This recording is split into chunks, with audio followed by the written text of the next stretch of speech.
What's going on, y'all? John here, and welcome back to some World of Tanks.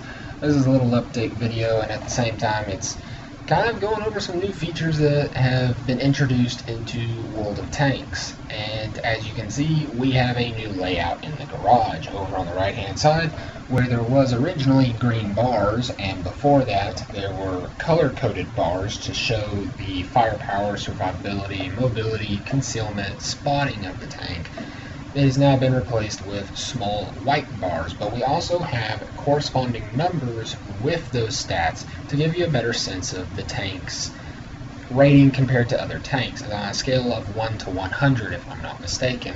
So here, looking at the Tiger 1 hammer, we can clearly see that the firepower is rated at a 34, survivability at a 41, mobility at 15, concealment at 18, and spotting at 78. When I switch over to the E25, you can see the firepower goes down, the survivability goes down, but the mobility and the concealment go way up. So what that can give you a sense is that compared to the hammer, the 25 is a lot more mobile, it's a lot more sneaky, and while it may not have the firepower or survivability of the hammer, it's going to be a quicker, stealthier ninja tank. So that is a neat little feature. Also, if you look down below that, you can see your crew rankings, where they're ranked as opposed to what their max rank is. So as you can see on my E25 crew, he is a rank 2. You can also see the skill progress for your particular skills. So I'm training 6 Sense on my E25 commander, and he is 28% trained in it. Looking at the WZ131, we can say I'm rank 3 and I'm at 73% on that skill. So there's some neat features there that they've incorporated into World of Tanks. Another neat thing that they have incorporated is kind of like a armor inspector, or what a lot of us would have done was went to World of Tanks GG to take a look at the armor layout. So if you hit Y for details, it brings up the tank itself and all the modules. And the really neat thing about this that I like, more so than actually being able to view the armor components, because I'm going to be perfectly honest here, it's not that good of a system, because taking a look at some of the more heavily armored tanks that I was interested in, I could clearly see that it wasn't easily read. There was a lot of red, yellow, green spots, and I could tell those were the thickest armor and the weakest armor spots, but it doesn't tell you what the armor thickness is, what the effective armor thickness would be if you angled the tank. It doesn't tell you anything like that. So while it is helpful and it can tell you where the thickest parts of the tank are armor-wise, it doesn't tell you any hard numbers. So I'm kind of a little disappointed at that, but at the same time, this is the first time this has ever been incorporated into Xbox One. They're going to have to just make some adjustments as it goes, but it's neat to see.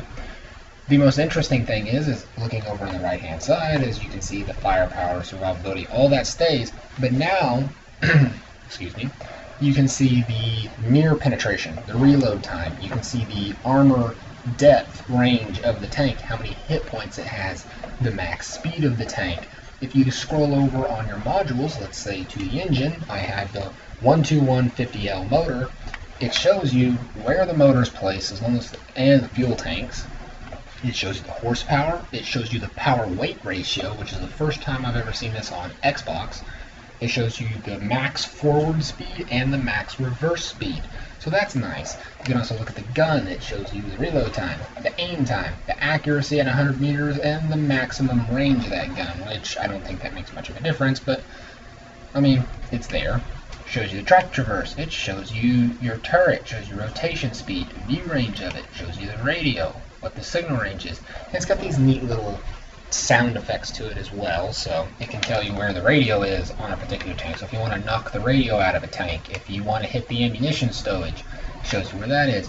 It can show you what the penetration values are for those shells and the damage. It even shows you where the crew is at. So if you want to knock the driver out of a WZ131, aim for the right hand side of the tank if you're facing him, and you'll probably hit the driver, also probably hit the gunner. So it's really neat to see that, and that is really interesting.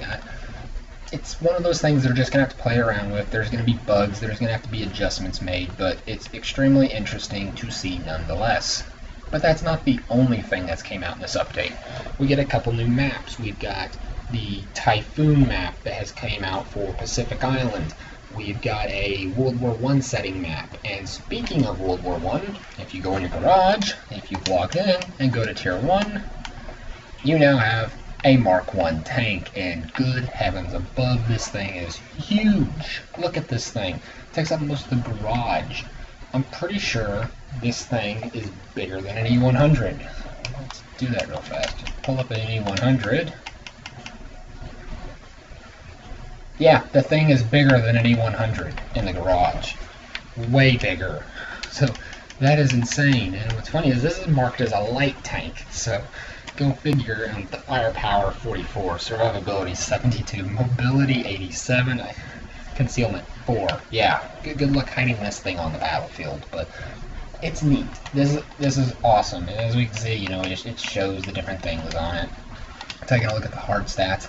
It's armed with a Hotchkiss 6-pounder, which has, well, 27 millimeters of penetration of armor piercing, but it has flamethrower fuel.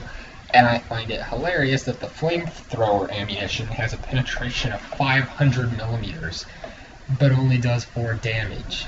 So, I don't know what that means. I haven't played this tank yet. I'm seriously looking forward to it. As we can see, you only carry 40 rounds of ammunition in it, but this tank looks amazing. I can't wait to play it. It's not the only thing they've done. You've also got, at Tier 10, if you owned the FB4202, you now have the Centurion Action 10. And along with the Centurion Action 10's arrival, which if you have the FB215B, don't worry, FB215B is not going away. But if you look at the British, you go all the way to Tier 10, you now have a new Tier 10 heavy tank that if you were on the Conqueror and you were real close to getting the FB215B, but you didn't want the FB215B because you don't like where the gun's placed or you just don't like the idea of a reverse mounted turret, then you can pick up the Chieftain. The Chieftain Mark VI, which was a tank that entered service in 1963, was produced until 1985 with a total of 2,265 vehicles. I will tell you, looking at the hard stats of this thing, it looks like the hull armor is garbage, but turret armor is good. I'm going to take a guess that 85 millimeters of armor is actually going to be like well angled, because I hope it is at least. Otherwise, Chieftains are going to have a terrible time on the battlefield. And if you did own the FB4202 when you got the Centurion Action 10, congratulations, you now have the FB4202P, which is the Tier 8 premium tank, not armed with a 105mm gun, but armed with a 20-pounder gun. So we'll be taking a look at some of those tanks as we go along. And speaking of that, I have decided upon I will not be doing a review of the Hammer Tiger for multiple reasons. Mainly, I'm so late behind in this that it makes no sense for me to review something that has been out for 2 weeks now, practically, and people have already put up their reviews. Chances are, if you got this tank, you're either keeping it or you've already sold it, so there's no need for me to go in and review the tank. I'll briefly discuss about it in certain games, but I'm not going to review it. Instead, to make up for that, I'm going to keep more modern. I'm going to keep up to date with all the tanks like I... Jeez. Excuse me. I'll keep more up to date with all the tanks, as I have been. And I'm going to look at the newest things that hit the game, and at the same time, good news coming up, tomorrow, Friday, the 16th, I am going to be live streaming on Twitch. I'm going to leave a link down in the description of this video so that you guys can actually view the stream. I will post a video up, it'll be this video today. I don't think I'll have time to post it up tomorrow to remind you, but I will be live streaming. Chances are I will be live streaming about 10 o'clock tomorrow, 10 o'clock at night. That would be 10 o'clock, of course, Central Time, because I do live in Arkansas, so that's what I'm going based off of. It'll be 10 o'clock. I get off of work pretty late, so hopefully I see you there. Hop on. I will be playing with potentially Utterable 7 and my brother. And if you are on there, we will randomly select one, maybe two one or two viewers. If you will provide us your gamer tag, we will invite you into the platoon and you can play a match with us. We're hoping this is a better way to get to know the community, show some attention to you guys because we haven't been coming out with some content lately, and that was kind of our idea of, hey, let's do some live streaming. So hope to see you guys there. It's going to be exciting. It's going to be funny. I'm sure there's all sorts of things I'm going to do wrong with Twitch, so don't mind that. So hope you guys enjoyed this pretty lengthy little update video, but it did throw out a lot of information. I guess that's it. I will see you all on the live stream Friday.